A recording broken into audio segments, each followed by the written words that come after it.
नमस्कार. शेतकऱ्यांसाठी महत्त्वाच्या ठळक बातम्या.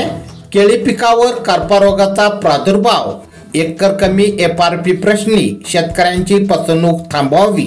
राजू शेट्टी. आनंदाचा शिधा, शिवभोजन बंद पडण्याचे संकेत. राज्यात 9,000 पशुधनांना लंपी. 2023च्या कांदा अनुदानासाठी 23 कोटी रुपये मंजूर, शासन निर्णय प्रसिद्ध. कमी पावसामुळे जळगाव जिल्ह्यात उडीद पिकाला फटका. केळी कांदा नुकसानीची भरपाई मिळण्याची प्रतीक्षा. नागर रोटाव्हिटरसह 12 अवजारासाठी 50% अनुदान, यांत्रिकरणाला सरकारकडून मंजुरी. रेशीम उद्योगासाठी 3.5 लाखापर्यंत अनुदान. पीक विमा परतावा मंजुरीत लोहा कंदारला ठेंगा. गायीला राष्ट्रीय प्राणी घोषित करण्याचा विचार नाही, केंद्र सरकारने केले स्पष्ट.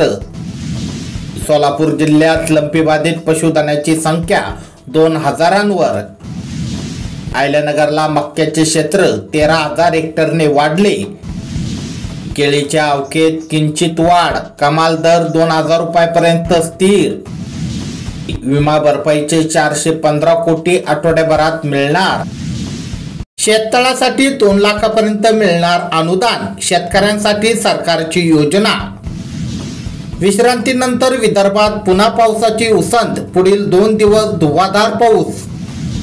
भारताचे नागरिक व्हायच्या आधीच सोनिया गांधी यांचे मतदार यादीत नाव. राहुल गांधींच्या मतचोरीच्या आरोपांना भाजपचे प्रत्युत्तर. जळगावमध्ये 80% वाहनावर जुन्याच नंबर प्लेट, HSRP च्या नियमाकडे दुर्लक्ष. आधार कार्ड व मतदार ओळखपत्र नागरिकत्वाचा पुरावा नाहीत, सर्वोच्च न्यायालय म्हणाले मतदार यादीतून वगळण्याचा अधिकार निवडणूक आयोगाला. शंका असल्यास वगळलेली नावे पुन्हा यादीत घेण्याचे आदेश देऊ.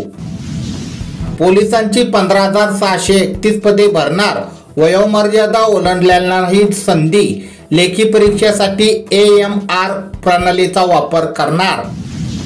हिंगोलीत शेतकऱ्यांचा आसूड मोर्चा, कर्जमुक्तीची मागणी.